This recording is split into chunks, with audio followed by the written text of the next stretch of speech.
Bonsoir à tout le monde. Je viens ce soir dans la suite de mon message dont j'ai bien intitulé les blocages pour vous faire part d'un autre aspect, d'un autre point qui me semble très important, pas des moindres, mais qui passe indiscret et dont certaines personnes ne semblent pas trop accorder d'importance, mais qui en effet a des répercussions, mais alors les répercussions incommensurables sur notre vie. Il s'agit de la peur. Je vous rappelais encore hier que la peur, j'ai dit ça de façon grosso modo, que la peur, la crainte, les ressentiments, les douleurs, les angoisses, les soucis constituent en fait le carburant qui alimentait le démon dans notre vie. Et quand se faisant en excès, donc de façon excessive, ça constituait comme ça des issues, des brèches que nous ouvrons et que nous laissons comme ça à la merci de l'ennemi. Et donc, s'ils se servent pour entrer, pour attaquer notre vie. Donc, c'est un peu pour vous rappeler ce que j'ai dit précédemment. En fait, comme ça, les différents canaux par lesquels le diable peut utiliser pour s'infister, pour agir dans notre vie. Et aujourd'hui, je vais vous parler d'un élément très important, la peur. Non pas seulement la peur parce que c'est un mot très connu de tous. Non pas seulement la peur parce que normalement on doit avoir peur. Le trac face à chaque situation, on hésite toujours, il y a autant de choses. C'est vrai, c'est incontournable la peur. Mais je vous parle de la peur aujourd'hui, cette fois-ci, parce que je vous parle de la peur aujourd'hui en opposition à la foi. Dans une dimension plutôt chrétienne. Bien vrai qu'on ne peut pas dissocier la peur chrétienne et la peur, s'il faut le dire ainsi, dans son sens littéral. Donc aujourd'hui, pour vous parler de la peur, la crainte que je vais opposer à la foi. Et vous comprenez pourquoi je dis à quel point le concept ou la notion de foi est très importante. Figurez-vous que la Bible définit la foi comme la croyance à ce qui n'existe pas, ou qui arrive, ou qui n'est pas encore là. Mais la ferme assurance de ce que, quelles qu'en soient les circonstances, quelles qu'en soient les montagnes, quels qu'en soient les vents et les marées, ça finira par s'accomplir. C'est ça qu'on appelle la foi. Croire quelque chose qui n'existe pas encore, ou qu'on n'a jamais vu. Et là, la Bible en fait se résume à la foi, en partie, presque totalement à la foi. Aujourd'hui, nous croyons en Jésus-Christ. On parle de lui dans les confins, dans les coins les plus reculés de la terre, on parle de Jésus-Christ. Mais avez-vous connu Jésus-Christ? A-t-on connu Jésus-Christ personnellement? Non. C'est pas les différents évangiles et les évangiles apocryphes qui ont été racontés sur lui que nous croyons. Donc nous ne sommes pas comme Thomas qui voulait voir avant d'accepter. Justement, c'est pour vous dire à quel point le concept de foi est très important. Nous croyons en Jésus-Christ, mais pourtant nous ne l'avons pas connu. C'est ça la foi. Nous croyons à Abraham, à toutes ces généalogies qui sont citées dans la Bible, à tous ces faits récits cités dans la Bible, mais pourtant nous n'avons pas connu. Mais sur quoi donc fondons notre foi, puisqu'on ne croit pas est nihilo. C'est à partir de quelque chose. Mais quelles sont ces choses? Si ce n'est notre foi, si ce n'est simplement se limiter à lire la Bible et croire qu'il existe un Dieu. Vous voyez? Donc ça dit que le diable, il essaie de faire l'inverse, ou il essaie de faire le contraire de ce que Dieu fait. Pendant que Dieu veut accroître notre foi, lui veut faire diminuer notre peur. Parce qu'il s'est rendu compte que là, s'il réussit à nous décourager, s'il réussit à nous faire perdre l'estime de nous, de soi, alors il aurait gagné. Parce qu'il y a tellement trop de choses qui sommeillent en nous. Il y a tellement trop de choses que Dieu a mis pour notre épanouissement. Que parfois, accablés par les soucis incessants, parfois accablés par les difficultés, nous arrivons à nous égarer complètement et totalement du chemin. Et c'est ça l'objectif du diable, de nous décourager, d'attaquer, d'utiliser cette peur pour pouvoir agir dans notre vie, empêcher que nos yeux puissent s'ouvrir et qu'on puisse découvrir la gloire de Dieu, qu'on puisse découvrir ce qui sommeille dans ce misérable corps. Et dès lors, quand vous avez compris cela, vous comprenez que vraiment, on doit vraiment s'attaquer à la fois à la peur avec notre dernière énergie. On doit pouvoir faire tête au diable, on doit pouvoir croire. Et là, en passant sur la peur, je vais toucher un autre élément qui ne sont pas dissociables justement, qui, à mon sens, vont dans le même envie, dans la même direction. Il s'agit du rêve et des ambitions. Le rêve et les ambitions. On n'y croit plus. On n'y croit plus. Face à la réalité indigante, j'y arrive.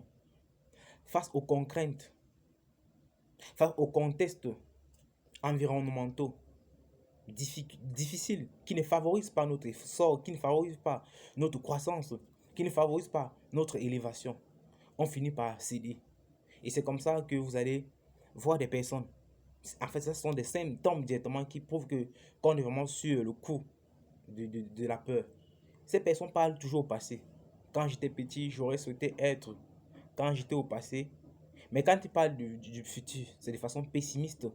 Il ne fait que débusquer, dénicher ce qu'il y a de mauvais, jamais chercher des choses positives. Il ne voit jamais ce qu'il y a de positif. Il ne voit jamais les gens qui ont réussi. Toujours à prendre les exemples sur les gens qui ont échoué. C'est comme ça qu'on va leur entendre dire, ah, franchement, tu sais qu'il a fait comment pour réussir? Il a dû compliquer, il a dû faire ceci, il a dû, mais c'est difficile. Au Cameroun, pour s'en sortir, il faut magouiller, il faut C'est vrai, c'est une réalité, c'est incontournable. Mais ce n'est pas la réalité de ce monde. Il n'y a rien de nouveau sur le soleil. Depuis la nuit des temps, ça a toujours existé. Et si vous lisez le fameux ouvrage d'Aristote dans l'éthique à Nicomaque, il dénonçait cela déjà au 4e siècle. Imaginez, au 4e siècle avant Jésus-Christ. Ces notions existaient déjà. C'est dire à quel point, vraiment, la corruption, toutes ces choses en isme, ne relèvent pas, n'est pas seulement contemporain à ce siècle. Cela existait depuis de belles lurettes. Vous voyez un peu. Et dès lors qu'on comprend ça, on comprend qu'on n'a plus le droit de s'attarder sur ces choses et ne pas s'offrir le luxe, ne pas s'offrir la chance, c'est vrai, ne pas s'offrir la chance de voir un jour s'accomplir nos voeux, de voir un jour s'accomplir. C'est à quoi on a toujours pensé qu'il y a peut-être pour la plupart des personnes baissé leur enfance. Aujourd'hui, j'aime bien parler de Steve Fa. Steve Fa, pour moi, Thomas Biwele, dont le président de la République a fait part dans son allocation à la jeunesse, sont en fait comme le rêve américain. Ils font partie de ce qu'on appelle aujourd'hui le rêve américain. Ce sont des modèles d'espérance, de foi, de réalisation pour dire que quel qu'en soit le contexte, quelles qu'en soient les difficultés, c'est possible. Regardez d'où est parti tout ce Thomas Biwele pour arriver d'où il est aujourd'hui à la NASA. C'est dire qu'on peut. Il y a quelque chose vraiment qui vraiment m'a inspiré et qui a bouleversé le cours de ma vie. Premièrement, avant d'y arriver, de parler cela, je vais parler premièrement de Jésus-Christ. C'est vrai que parfois c'est difficile de se relever par sa propre foi. Mais je crois que si vous vous accrochez à Jésus, que vous croyez en lui, il va vous restaurer. Moi, j'avais perdu cette estime de moi, comme plusieurs autres personnes. Peut-être parce que faisant face ou me laissant influencer par toutes ces réalités du monde, j'avais fini par perdre espoir. Mais justement, je vais remercier vraiment une personne et je ne cesserai jamais de le remercier. C'est l'objet de ces vidéos, c'est l'objet de toute autre chose que j'entreprends de faire, toujours pour le glorifier. Parce que c'est grâce à lui qu'il a pu me permettre de me relever de mes cendres, qu'il a pu me permettre de me relever de mes échecs, qu'il a pu me permettre de renaître de mes cendres, renaître de mes échecs, renaître de tout ce qui a pu contenir des blocages, des blocus, pour que je sois cette personne aujourd'hui qui parle à tête haute et qui est confiant à l'avenir. Parce que dorénavant, il croit qu'il n'est plus seul, il a Jésus-Christ pour l'accompagner. Donc, après avoir donné toutes ces gloires, après avoir rendu ce témoignage à Jésus-Christ, donc j'aimerais donc parler de Denzel Washington. Justement, ça va toujours dans le même sens. C'est que Denzel Washington dit quelque chose. Si vous avez cette sensation, si vous avez cette envie incessante qui finit par être comme une oppression, pas une oppression négative, qui finit par vous hanter et qu'à chaque fois, vous ne cessez de penser, un peu comme une jeune fille ou un jeune garçon amoureux, ils pensent à eux tout, c'est ça le projet, c'est ça les rêves. À chaque fois, vous avez quelque chose, une envie qui brûle au fond de vous, une flamme qui brûle au fond de vous, et dont vous ne pouvez vous déconnecter. Tout le temps, vous pensez, vous y pensez. Vous pensez, vous y pensez tout le temps. Sachez que ce rêve est de Dieu. Ça, c'est la preuve que Dieu se rêve de Dieu. C'est la preuve, c'est un signe palpable, concret, notoire, que Dieu vous dit, mon fils, vas-y. Parce que c'est pas moi, ces pensées ne viennent pas de toi, mais c'est de toi. Mais quand tu as des projets ou des pensées éphémères, que après avoir fait face, après avoir été éprouvé par les réalités de la vie, les difficultés finissent par s'éteindre, sachez que ce n'est pas de Dieu. Mais lorsque vous avez des projets, des ambitions qui deviennent comme atemporelles, qui surmontent le temps, malgré les difficultés, malgré les réalités contraignantes et difficiles, sachez que ce rêve est de Dieu, l'a dit Denzel Washington. Et donc, et si vous avez cela en vous, si vous avez ce rêve en vous, il est temps de vous mettre au travail. Par ma humble voix, Dieu nous dit, Dieu te dit, d'aller de l'avant, de croire, de bosser. C'est la preuve palpable, visible. C'est un signe, puisqu'on est habitué dans un monde qui veut des signes, que Dieu te dit d'aller de l'avant, de croire en cela. Justement, de croire en cela. Donc, je vais chuter par t'exhorter, toi qui me regardes, par nous exhorter mutuellement, de ne pas renoncer à nos rêves, malgré tout, mais de fixer le cap sur Jésus-Christ, de fixer le regard, d'avoir le regard tous rivés vers Jésus-Christ, je crois, qui tiendra notre main et nous accompagnera vers ce qu'il a prévu pour nous, car nous dit la Bible, et c'est valable pour tout le monde. Je connais les projets que j'ai prévus pour toi, des projets de paix, et non de malheur, afin de te donner un avenir et de l'espérance. De paix, et non de malheur, afin de te donner un avenir et de l'espérance. Merci.